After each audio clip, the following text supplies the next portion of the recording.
নমস্কার বন্ধুরা, স্বপ্না কিচেন থেকে সবাইকে স্বাগত জানাই। আজকের চলে এসেছি মটরশুঁটির ডিম দিয়ে ভাপা করব। তো এই বাটিতে আমি একটু তেল মাখিয়ে নিয়েছিলাম, নিয়ে এখানে একটু জল দিয়েছিলাম, দিয়ে এখানে মটরশুঁটির সঙ্গে ডিম নিয়ে মাখিয়ে আমি এর মধ্যে দিয়ে দিচ্ছি। আর ওপর থেকে আমি কুসুমটা দিয়েছি, তার ওপর থেকে একটু নুনও দিয়ে দিয়েছিলাম, গোলমরিচও দিয়ে দিয়েছিলাম।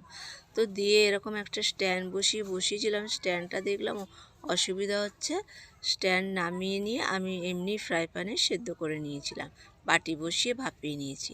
তো এই দেখুন বন্ধুরা, ভাপাটা খুব সুন্দর হয়েছে। আর মাঝখানে যে কুসুমটা আছে বেশ দেখতেও সুন্দর লাগছে।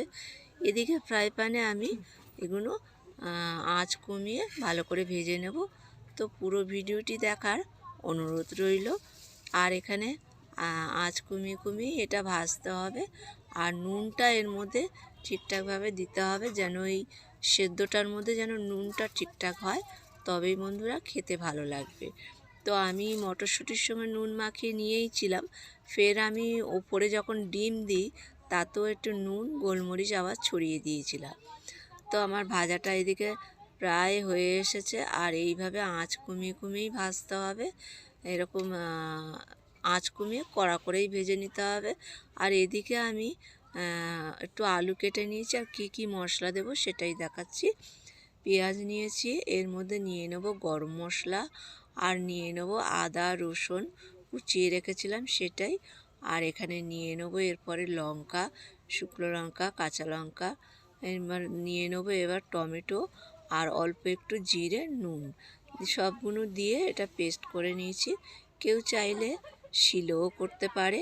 আর এদিকে আমি একটা কড়া বসিয়ে দিয়েছি, তাতে আমি আলু ভাজতে দিয়েছি। আলুগুলো লাল লাল করে ভেজে নেব, নিয়ে কড়াতে জিরে তেজপাতা ফোড়ন দেব। যে মশলাটা আমি করে রেখেছিলাম একটু জল দিয়েই কড়ার মধ্যে দিয়ে দিয়েছি, নুন হলুদ দেব, দিয়ে এটা কষে নিতে হবে। তেল ছাড়লে তবে ভাজা আলুগুলো এর মধ্যে দিয়ে দেবো, দিয়ে আবার কিছুক্ষণ কষে নিতে হবে। তো নিয়ে এবার যতটা জল লাগবে দিতে হবে, একটু জল বেশি দিতে হবে, কারণ এই ডিম আর মটরশুঁটি যেটা ভাপিয়েছি এটা একটু ঝোল টানবে। তো একটা আমার প্রায় দিয়ে এখানে ফুটিয়ে নিয়েছিলাম 10 মিনিট মতন। আর উপর থেকে এবার ধনেপাতা দিয়ে আমি আঁচ বন্ধ করে এখানে 2 মিনিট ঢেকে রেখেছিলাম। তো এরপরে আমার এটা পুরো রেডি হয়ে গেছে, নামিয়ে নিয়েছি। এরপরে ভাতের মধ্যে দিয়ে পরিবেশন করুন। আর বন্ধুরা, ভালো লাগলে লাইক কমেন্ট শেয়ার করবেন। আপনারাও একবার